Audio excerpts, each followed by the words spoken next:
Lucky is a movie about May. She is a self-help novelist who is down on her luck. She sold a book, but she's not really quite sure if she can get a second book deal with her publisher.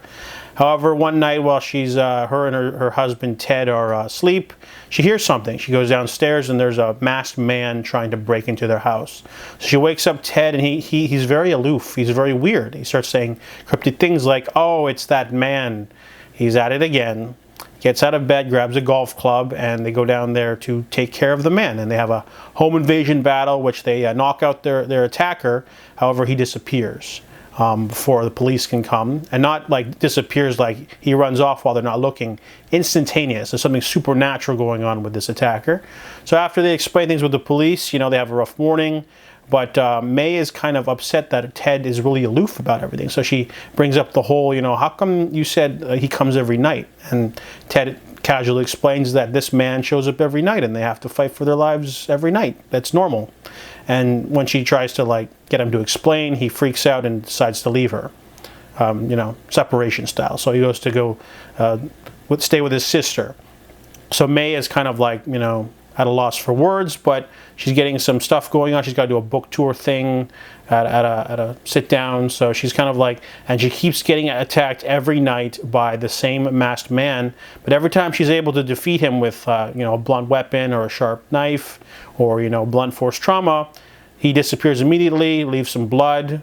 Police show up, they give her the whole same spiel, oh yeah, well, he didn't give you any threats. What's his name? What's he look like? She doesn't have any of this information, so no one seems to be able to help her. So that's the kind of core concept and hook of the movie, and I could already tell that it's going to be a metaphor for misogyny.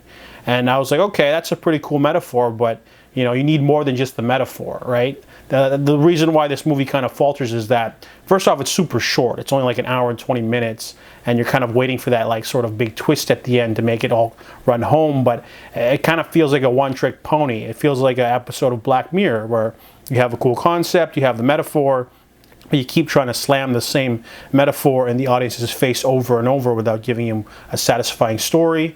So basically the attacks ramp up and May finds herself, floundering because he keeps showing up every half an hour, but they don't really explore anything that there's the really interesting parking garage scene that I felt missed the mark. They could have ended this movie in maybe 2 or 3 other ways in the way they did, but the ending we got was really on the nose and really boring. And I think that's the biggest problem with this movie. It's written by Bea Grant, the main actress, so that's a really great writing job that she's writing and starring. But the movie just needed a little bit more. I understand the metaphor. It didn't go over my head. I got it, but it just didn't do anything with the story to add a little bit to it. Imagine you're watching The Babadook, but every 5 seconds the woman looks at the camera and says grief, grief, grief. We understand it's about grief, but you still have to give us the story about the monster. So in this case, the movie kind of feels like It Follows, but instead of a sex succubus coming to get you, it's just a home invasion man, supernatural, just keeps coming back. And they really didn't do enough with that. You're kind of waiting for that sort of final scene to sort of hit it home, and you never get that. So Lucky is an interesting concept. I like the harsh violence.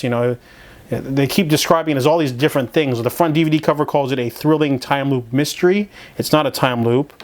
The back says John Carpenter with Kafka. Okay, I guess, but not really. So Lucky is just not that great, to be honest. I wanted to like it, I was intrigued, but it just didn't really do it for me. So I give Lucky a 2.5 out of 10.